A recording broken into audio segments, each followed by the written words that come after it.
look at that number, 82. Let it sink in for a second. I'm not even going to tell you what it means yet. Just the scale of it. That number, that's how many women Russian prosecutors are convinced one single man murdered over the course of 2 decades. So, who's the man behind that staggering number? His name is Mikhail Popkov. He was a former cop, and he earned a truly chilling nickname, the Werewolf of Angarsk. Why? Because of the absolute monster he turned into after dark. In his own confession, he talked about his life like it was this paradox. He said it was like he was 2 different people living inside the same body. And that right there, that's the unbelievable central question of this whole story. How? How could one person live 2 totally separate, parallel lives? I mean, on the one hand, he's just a regular family guy, and on the other, he's one of the most prolific serial killers in modern history. It just doesn't compute, right? And look at this. It lays it out perfectly, side by side.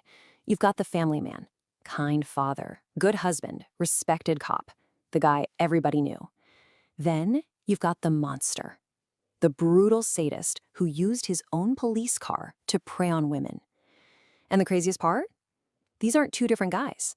They're 2 faces of the exact same man. So the question is, how on earth did he pull this off for so long? Well, he basically built this perfect, unbreakable fortress of just normalcy. It was the ultimate camouflage. And what's so crucial to understand is that this wasn't some flimsy act. No, he was a real, active police officer in Angarsk, Siberia. To his wife and daughter, he was a kind, loving family man. He built a life that was, well, boring, just completely ordinary. And that unremarkable, everyday existence, that was his best defense. Nobody, not his colleagues, not his own family, ever suspected a thing. And this quote, this just says it all. It's about his own daughter's reaction when he was arrested. For her, the shock wasn't just my dad's a killer. It was that the man the police were describing was a total stranger to her. He just wasn't the person she knew. In her mind, it was literally impossible. That's how convincing his performance of a normal dad was. Okay, so let's peel back that mask of normalcy, shall we? Let's look at the other life, the one he lived in the shadows, at night, out in the forests just outside of town. Every monster has a story they tell themselves, right? A justification to make it all make sense in their own head. And Popkov's, well, it's absolutely chilling. He told investigators he was a cleaner. He genuinely believed he was purging the city of women that he decided were immoral. So get this, in his warped mind, this wasn't just random violence. Not at all. It was a mission. Criminal profilers actually have a name for this, a mission-oriented killer. He was acting on his quote-unquote inner convictions. It was this self-appointed, horrifying moral crusade. And this crusade of his went on for just a shocking length of time. He started way back in 1992, right in the middle of all that chaos after the Soviet Union fell. And he just kept going for 18 years. 18! Completely undetected, all the way until 2010. It wasn't until 2012 that a DNA breakthrough finally caught up with him.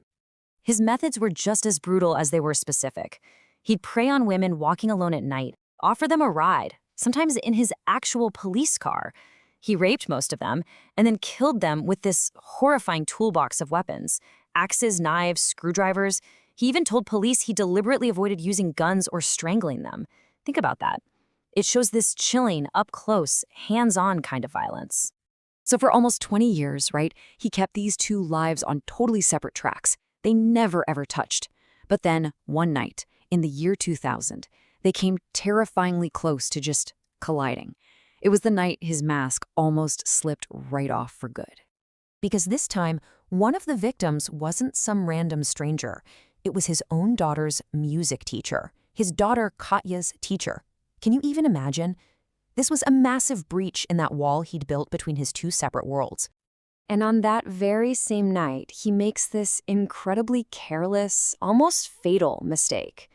So after murdering the 2 women, he has this moment of pure panic. He realizes his police badge is missing.